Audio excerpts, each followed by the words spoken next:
Siang nanti rencananya Badan Pusat Statistik akan mengumumkan inflasi bulan Maret, sementara konsensus CNBC memperkirakan inflasi Maret 2023 akan menembus 0,29% secara bulanan, lebih tinggi dibandingkan pada Februari 2023 yang tercatat hanya 0,16%. Lantas bagaimana teknologi berperan dalam mengendalikan inflasi jelang Lebaran?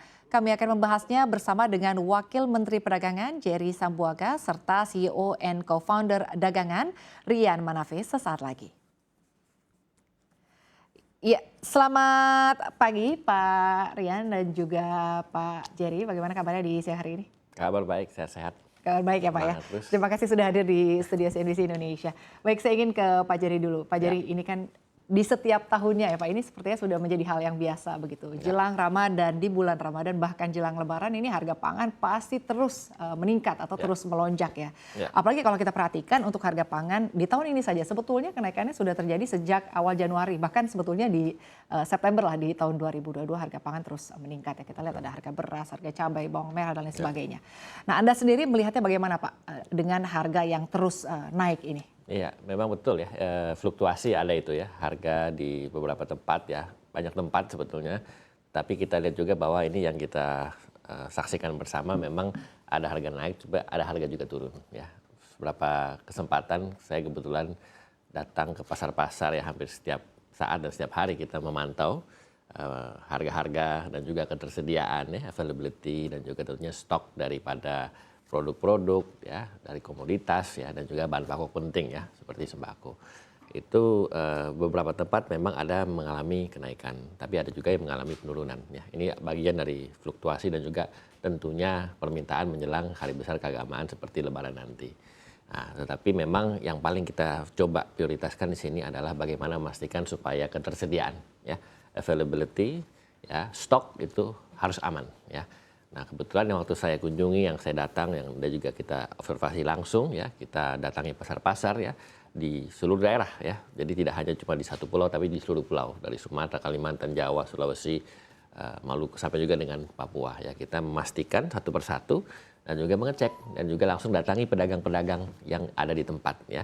Jadi kita memang ingin lihat langsung ya, tidak hanya menunggu laporan-laporan saja atau tidak hanya menunggu informasi-informasi yang didapatkan melalui pihak-pihak lain. Jadi kita datang langsung dan memang seperti yang tadi saya bilang ya, ada kenaikan dan juga ada penurunan. Tetapi untuk beberapa komoditas ya seperti tadi yang disebutkan seperti beras ya, dan juga mungkin komoditas-komoditas lain dan juga mungkin bahan pokok lain, bahkan juga seperti minyak ya, itu ada cukup stabil per hari ini ya. Kita mencoba dan memastikan supaya nanti menjelang hari Lebaran ini harga juga semakin kondusif dan juga semakin stabil. Cuman yang perlu kita sampaikan dan juga kita pastikan di sini adalah bagaimana juga kita mendorong ya peran teknologi. Karena ini juga mungkin topiknya tentang teknologi. Bagaimana memastikan supaya teknologi itu juga bisa mendukung, bisa juga mensupport ya terkait dengan kestabilan harga dan juga tentunya ketersediaan pasokan ya.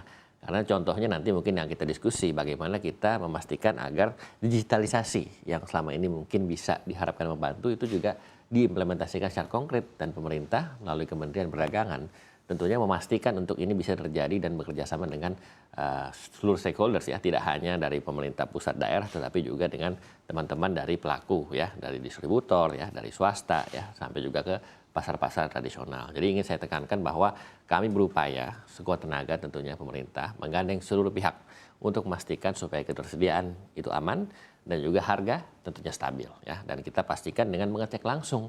Sekali lagi ini yang paling penting adalah mengecek langsung ya. Kita punya sistem yang memantau secara real time itu betul. Tetapi di luar daripada itu kita ingin memastikan datang langsung ke pedagang-pedagangnya. Tanya langsung berapa harganya hari ini, jual berapa, laku berapa. Lalu kita diskusi dengan konsumen, dengan pembeli, seperti apa kondisinya di lapangan. Sehingga kita mendapatkan capture yang real, capture yang memang betul bisa kita sikapi dan juga kita bisa follow up ke depannya. Baik, artinya menggandeng seluruh pihak ini merupakan salah satu upaya yang dilakukan pemerintah. Selain itu juga untuk memastikan ya ketersediaan dari bahan pangan dan juga bahan pokok ya.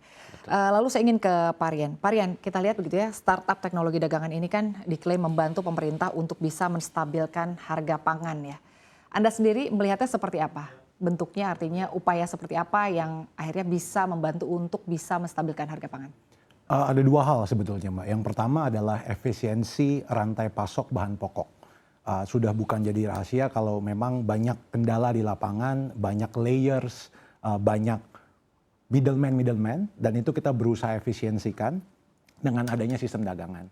Nah, bentuk efisiensi ini konkretnya adalah membuat harga-harga jadi bisa lebih dikontrol. Membuat harga-harga menjadi sesuai dengan kebijakan-kebijakan pemerintah. Saya ambil contoh minyak goreng misalnya, pemerintah memberikan kebijakan HET adalah 14.000. Nah, dengan sistem dagangan ini kita membuat minyak goreng ini bisa sampai kepada para pedagang dengan harga di bawah HET hingga 20%. Dan ini tidak hanya sekedar teori, jadi kita melengkapi efisiensi rantai pasok ini dengan kontrol harga.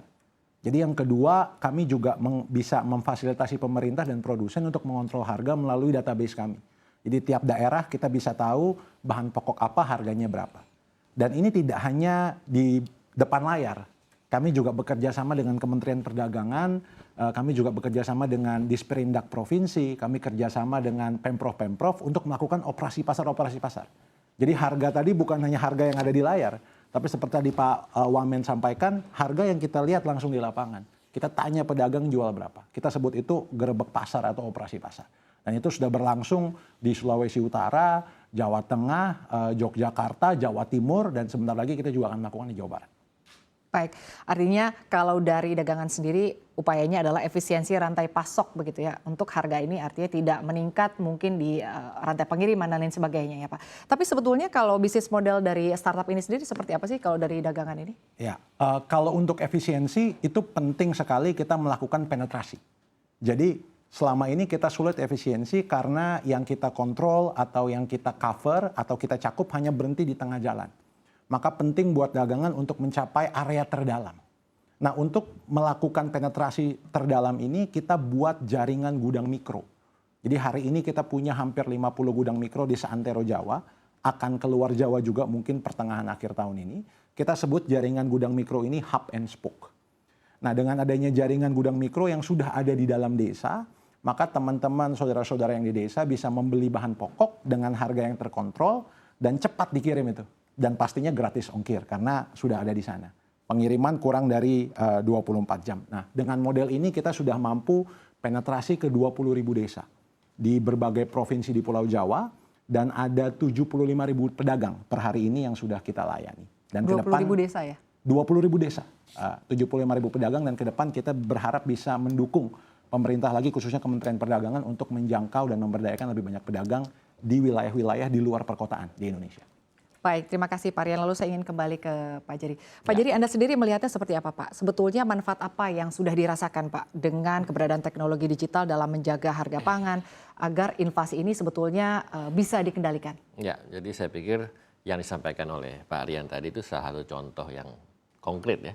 Bagaimana digitalisasi teknologi ya yang diimplementasikan oleh teman-teman stakeholders ya, distributor dan seterusnya itu bisa mempercepat dan juga meningkatkan efisiensi dari segi harga. Karena kalau kita bicara soal distribusi contohnya tadi yang disampaikan oleh Pak Rian, itu kan dengan adanya teknologi digital bisa memangkas pihak-pihak lain ya atau mungkin beberapa stakeholders lain yang selama ini mungkin dilakukan secara konvensional. Dengan digital lebih cepat, lebih efisien dan juga tentunya bisa membuka akses ya dari pusat langsung ke daerah ya, dari distributor kepada pedagang ya tanpa melalui banyak hambatan-hambatan. Nah, ini tentunya berdampak kepada yang namanya penurunan harga. Seperti tadi disampaikan soal contoh harga minyak goreng yang kalau ditetapkan pemerintah HET 14.000 per liter atau 15.500 per kilogram. Tapi dengan adanya teknologi ini bisa mangkas sampai dengan 20%. Bahkan mungkin lebih tinggi lagi dari 20% yang bisa sampai kepada para pedagang. Karena intinya adalah bagaimana kita memastikan sekali lagi harga untuk minyak goreng itu sesuai dengan HET untuk minyak kita atau minyak curah ya.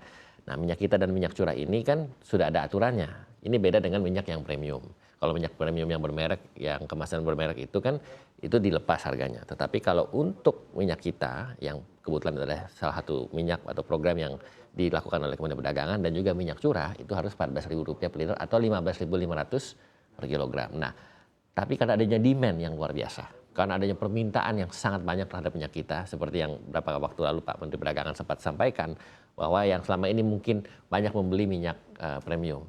melihat minyak kita yang sedemikian praktis, efisien, dan juga kemasannya juga bagus, tetapi juga kualitasnya juga terjaga, dan juga tentunya harganya murah, makanya banyak yang mengambil minyak kita. Sehingga memang ketika ada demand naik, ya tentunya itu berdampak kepada juga harga. Nah, di sini yang kita ingin pastikan ya, untuk menjaga kestabilan dan juga menjaga harga dan juga ketersediaan, melalui teman-teman stakeholders ini bisa ikut mendukung dari segi efisiensi harga. Karena berapa kali saya datang ke pasar-pasar di beberapa tempat. Saya tanya, ada memang pedagang yang jual di atas HET untuk minyak kita dan juga minyak curah.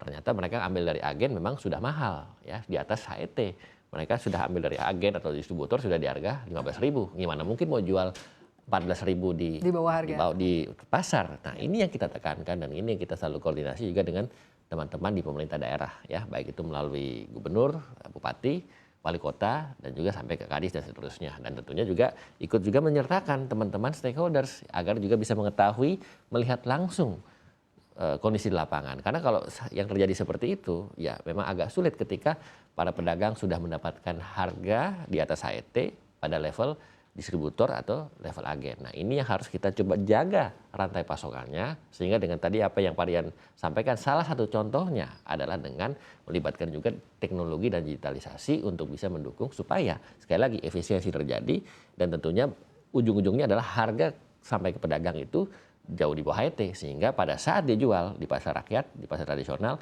itu sesuai dengan HET, harga eceran tertinggi. Kira-kira seperti itu. Ini salah satu bagaimana ilustrasi kita ingin memastikan sekali lagi, melibatkan semua pihak, ya, tidak hanya dari pemerintah pusat dan juga daerah, tetapi juga stakeholders, distributor, ya, sampai ke supplier dan seterusnya, dan juga berkoordinasi juga dengan aparat. Karena kita juga ingin memastikan jangan sampai ya ada harga-harga yang sangat tidak wajar, harga-harga yang mungkin dimainkan oleh oknum-oknum, sehingga yang dirugikan adalah masyarakat atau konsumen dan juga mungkin bahkan para pedagang itu sendiri.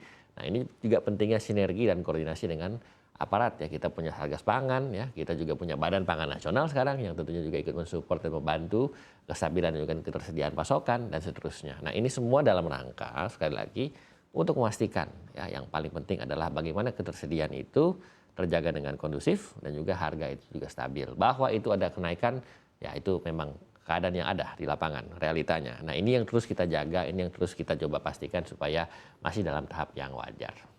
Baik Pak, artinya memang teknologi digital ini diharapkan bisa membantu ya untuk mengendalikan harga pangan agar tidak ada harga-harga yang tidak wajar, dan samping itu juga harapannya kan agar lebih efisien begitu ya Pak. Lalu saya ingin ke Pak Rian, sebetulnya apa yang bisa dan sudah dilakukan untuk turut membantu ya penjualan dan juga distribusi bahan pangan dari petani ke masyarakat sehingga akhirnya bisa turut berperan untuk bisa menjaga atau menstabilkan harga pangan?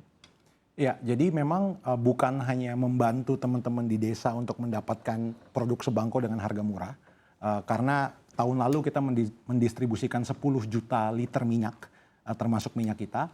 Tapi di saat yang sama kita juga membantu petani-petani setempat untuk bisa mendistribusikan hasil taninya keluar dari wilayah itu. Seperti ada beras, gula, kopi. Saat ini kami bekerja sama dengan petani-petani setempat, khususnya yang merek-merek lokal, kita bantu distribusinya untuk keluar wilayah tersebut. Kerjasama dengan Bulog juga, dan saat ini kita bantu mereka untuk menjangkau 20.000 desa di luar wilayah yang saat ini mereka sudah cakup. Dan selain itu banyak sekali petani-petani lokal ini atau produsen-produsen yang lokal itu mengalami hambatan ketika berkembang karena kendala finansial. Kami juga membantu menjembatani produsen-produsen lokal dengan mitra-mitra dagangan, baik itu bank ataupun fintech, untuk bisa juga mendapatkan akses pinjaman. Baik.